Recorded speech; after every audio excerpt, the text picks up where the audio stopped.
ગુજરાતી ભાષામાં સે તાજા સમાચાર, દૈનિક અપડેટ્સ, હાલની ઘટનાઓ. હમણાં જ સબસ્ક્રાઇબ કરો અને નવા સમાચાર પામો. ઉમેદવારી ફોર્મ રદ થતા ભાજપ સામે ગંભીર આક્ષેપ, રાજકીય માહોલ તણાવભર્યો. થરા જિલ્લાના રાહત તાલુકાના મકવાણા ભરતભાઈ જોરાભાઈ મેઘપુરા જિલ્લા પંચાયત વિસ્તાર 19 મોરથલ દ્વારા અપક્ષ ઉમેદવાર તરીકે દાખલ કરાયેલ ઉમેદવારી ફોર્મ રદ થતા સમગ્ર જિલ્લામાં રાજકીય તણાવનો માહોલ સર્જાયો છે. ફોર્મ રદ થયા બાદ ઉમેદવાર દ્વારા સીધા ભારતીય જનતા પાર્ટી સામે ગંભીર અને આકરા આક્ષેપો કરવામાં આવ્યા છે. ઉમેદવારનું કહેવું છે કે તેમનું ફોર્મ કોઈ ટેકનિકલ કારણસર નહીં પરંતુ રાજકીય દબાણના કારણે રદ કરવામાં આવ્યું છે.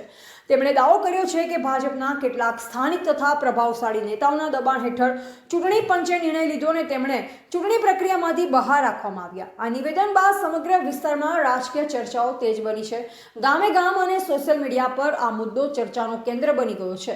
ઘણા લોકો ચૂંટણી પ્રક્રિયાની નિષ્પક્ષતા અને પારદર્શકતા પર સવાલ ઉઠાવી રહ્યા છે, તો કેટલાક લોકો તેને લોકશાહી માટે ગંભીર ચિંતાનો વિષય ગણાવી રહ્યા છે. આ ઘટનાના પગલે ઠાકોર સમાજમાં પણ અસંતોષ અને નારાજગીની લાગણી જોવા મળી રહી છે.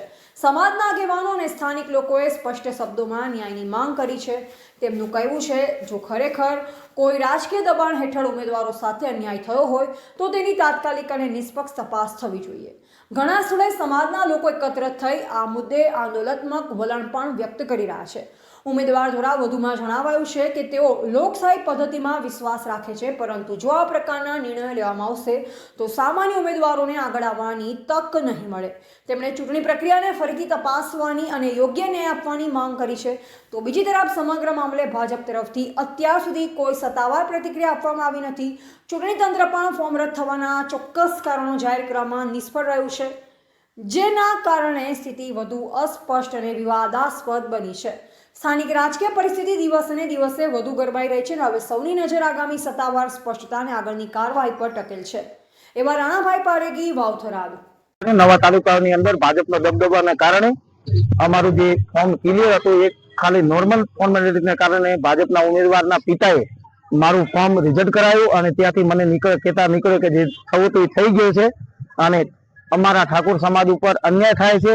ઠાકોર સમાજની માગણી એટલી છે કે અમને ન્યાય મળે અને મતદારોને એટલું કહેવા માંગુ છું કે આપણે ન્યાયની સાથે આપણી સાથે અન્યાય થાય છે તો આપણે તાત્કાલિક એનો નિર્ણય લઈ અને 26 તારીખે મતદાન છે. હવે પેલું એમને ભાજપને પરિણામ ખરાબ આવે તેવી શક્યતા છે અને અમને એટલું છે કે અમારા ઉપર વિશ્વાસ કરી અને વિશ્વાસઘાત કર્યો છે ભાજપ વાળે અને અમે એટલું કહેવા માંગે છે કે અમને ન્યાય મળે.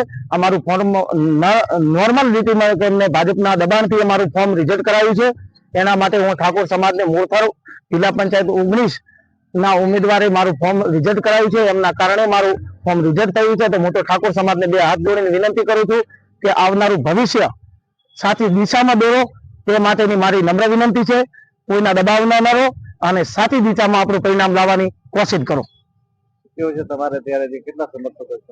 અમારી સાથે 1000 થી 500 સમર્થકો હાલ તો મેં કીધું નથી, પણ ફોન આવેલા છે પણ મેં એમને કીધું નથી. મેં કીધું 2 દિવસ કરો પણ એમનો કોઈ નિર્ણય આવ્યો નહીં. એટલા માટે મારે આજે આ પગલું ભરવું પડ્યું છે. આગળની રણનીતિ પરિણામ ભોગવો ખરાબ, ભાજપની પરિસ્થિતિ ખરાબ જ છે. એના માટે હું 2 દિવસમાં કાલથી 21 તારીખની રણનીતિ કાલે ઘડીશું અને આખો મુદ્દાને લઈને ચર્ચા વિશેષ કરીશ.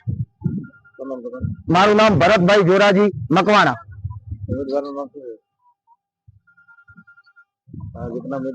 મુકેશભાઈ મદનલાલ પટેલ.